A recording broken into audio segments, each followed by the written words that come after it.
O impossível não é um fato, ele é apenas uma opinião.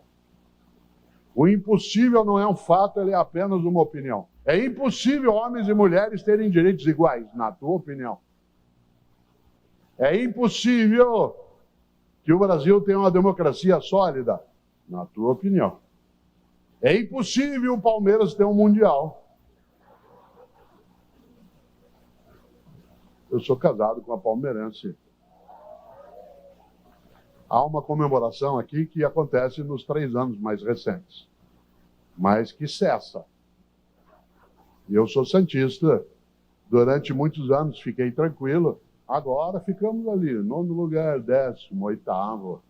Nesses 3 anos, Cláudia, que é palmeirense, navega tranquilamente e eu me calo. O Santos ficou por uma semana no 1º lugar da tabela do Campeonato Brasileiro esse ano, eu printei, divulguei, fiz tudo.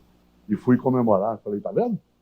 Eu falei, vocês estão rindo à toa, né? Vocês não entendem, o teu time é chamado de peixe, o símbolo é uma baleia, mas devia ser golfinho. Eu falei, golfinho? Eu falei, sobe, faz uma gracinha e afunda outra vez. O que pode falar nessa hora? Dizer, é impossível. O impossível não é um fato, ele é só uma opinião. Por isso, quando a gente imagina que pessoas costumam dizer, mas é impossível dar guarida a tanta gente sem comida, sem escola, sem saúde, sem abrigo, na tua opinião. No entanto, não basta a boa vontade. O desejo é um ponto de partida, a intenção é um início adequado, mas não é suficiente. É preciso que as pessoas se agreguem, se juntem, e, acima de tudo, sejam capazes de entender algo que um maravilhoso escritor, uma das pessoas que eu mais gosto de ler até hoje, um francês nascido no ano de 1900, e muita gente leu sua obra mais famosa, homem esse chamado Saint-Exupéry.